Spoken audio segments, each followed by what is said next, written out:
Welcome back. I am Serena. Now I'm going to do a reaction to Rami Youssef on SNL, his monologue. And I'm going to upload this actually to more than one of my channels because there's socio-political commentary and there's also an appreciation of the creativity. So let's get straight into it. If you have already watched it, it was pretty good. I'm doing my Larry David. Pretty good. So let's get to it without further ado. Ladies and gentlemen, Ronnie Youssef.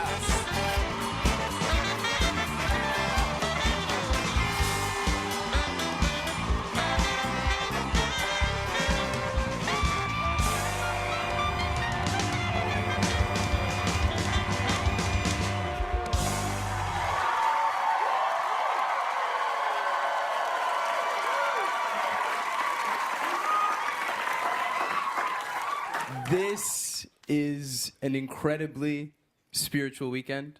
We're in the holy month of Ramadan. Yeah. Tomorrow is Easter, and yesterday Beyonce released a new album. There's just so many religions celebrating all at once. I'm doing the Ramadan one. I love Ramadan because I love hanging out with Muslims. We're so loving. And I feel like people don't know that about us. They know all these other things, but man, we love to love. And we're so free with it. My friends that I grew up with, they were really weird about love. Like, I have a buddy of mine who was like, man, I've been hanging out with this girl, dude, and I told her I loved her. It's only been 9 months.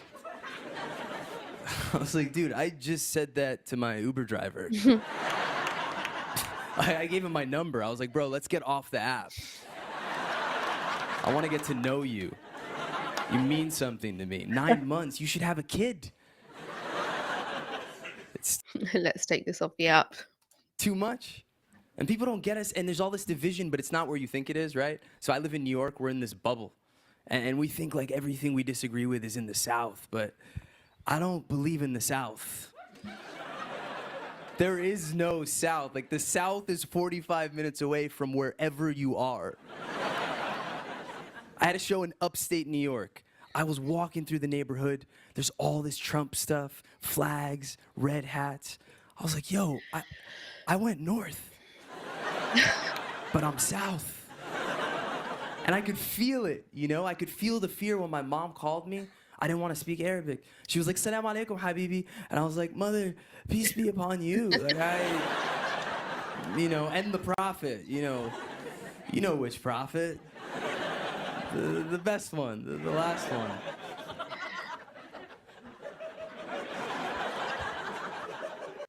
Pause, because he was just, there was one after the other, and he had to sort of just let that breathe a little bit. Expert.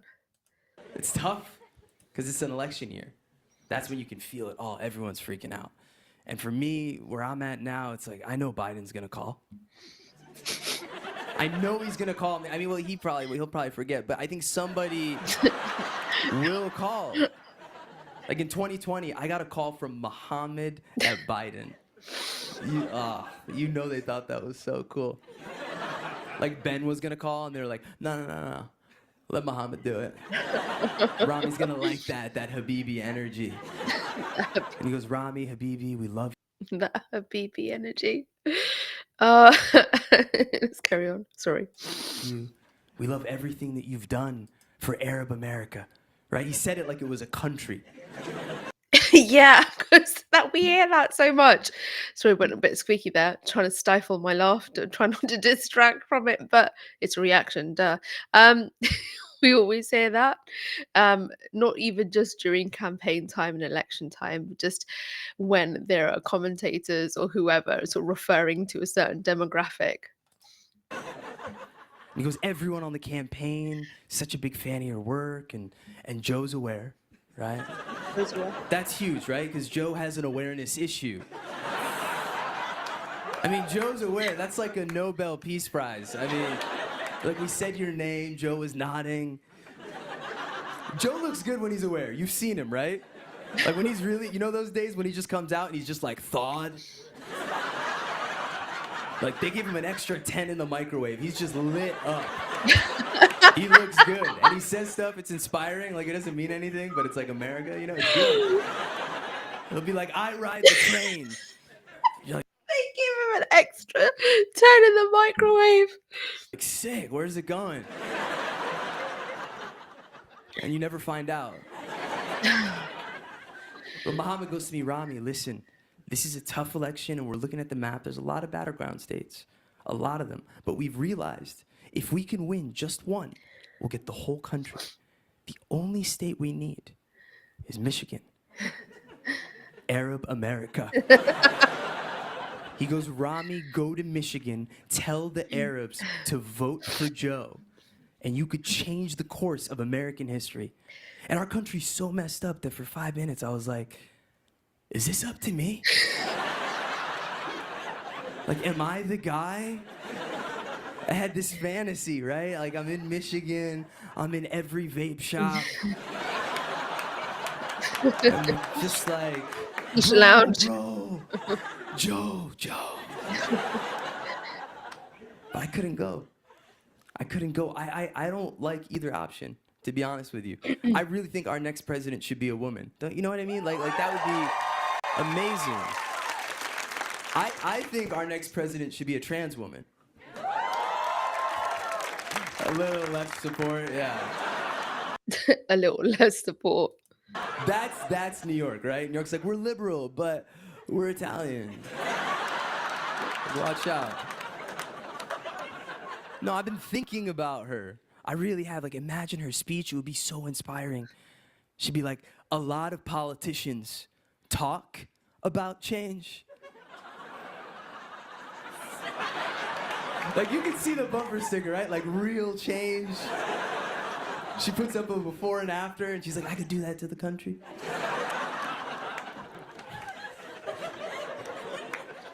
It's just an idea, you know? I'm out of ideas. I really am. I'm out of ideas. All I have is prayers. That's all I can do right now, you know? And in my friend group, I'm one of the only guys who prays. This is the beauty of comedy. You can go from humor, like, into that sort of gray area and then into something serious. Like, I'm friends with a lot of sinners. Like, just disgusting people. And they call me when they're in trouble because they want me to pray for them, right? So I get a call from my buddy Brian. He's stressed. He's been in court for 10 months with his ex, and they're fighting over the dog. And he goes, Rami, dude, she doesn't take care of the dog. She feeds him kibble. She doesn't even feed him wet food. And I need him back. It's just destroying my life. Please, man, pray for me. I need him. And I'm like, dude, all right, I got you. An hour goes by. I get a friend, my friend Ahmed, calling me. His whole family's in Gaza. And he goes, Rami, they're suffering. I don't know where half of them are. I don't know what to do. Please, pray for them. It's the only thing we can do. And I'm like, dude, I got you, right? So that night, I go to pray, and my prayers are complicated. I've got a lot to fit in. I'm like, God, please help Ahmed's family. Please stop the suffering, stop the violence. Please free the people of Palestine, please.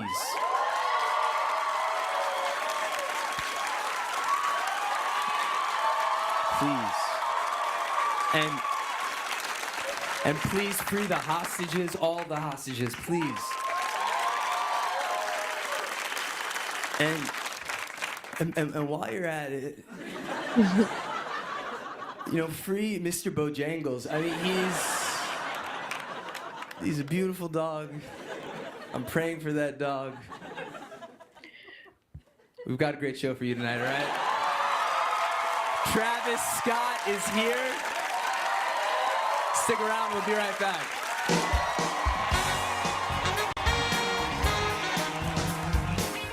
Okay. So what did you think? Did you watch it? Or did you watch it with me? And if so, then I probably interrupted it a lot for you. So, gosh, there's so much there. So I just absolutely adore comedy for these reasons. So let's protect comedians.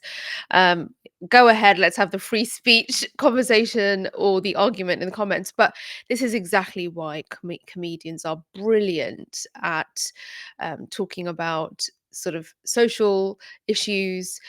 They are social commentators, and they use that sort of creative license to go into the grey areas, and I think also help lift us out of the seriousness and heaviness of all of it. Because absolutely, you could take every single topic that he raised, whether you deem it appropriate or not, but you could take every single topic that he's raised and get super serious about it, because they are they are serious issues.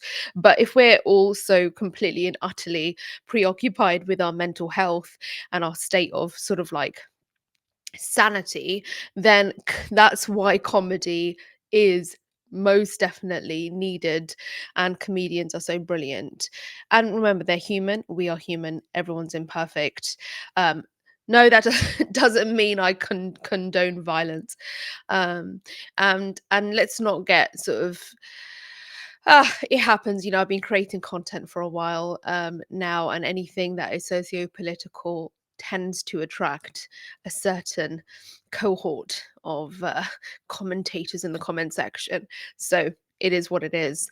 But again, like I said, comedians are brilliant. There's no surprise why people call comedians the modern day philosophers. So I thought that was brilliant, and that's why I've put it up on my Life Vocabulary channel, as well as Serena Say, the place where I create content about media and digital literacy. But because there's that sort of creative entertainment sort of element to this, I wanted to put it up on Life Vocabulary as well. So hope you're good, having a good weekend, Ramadan, Easter, whatever it is that you are observing. And remember, humans are imperfect. We're just doing our absolute best. Zoom all the way out. Zoom all the way out. Try not to get absolutely stuck in that one microscopic detail, opinion, thought. Just zoom all the way out. And you'll notice that whether it's personal or about society or global, when you do zoom out, things don't feel so impossible. So I'll leave it there. I'm not going to start to philosophize with you. But if you haven't already, please do follow, sub wherever you are watching this, and I'll be back with more content.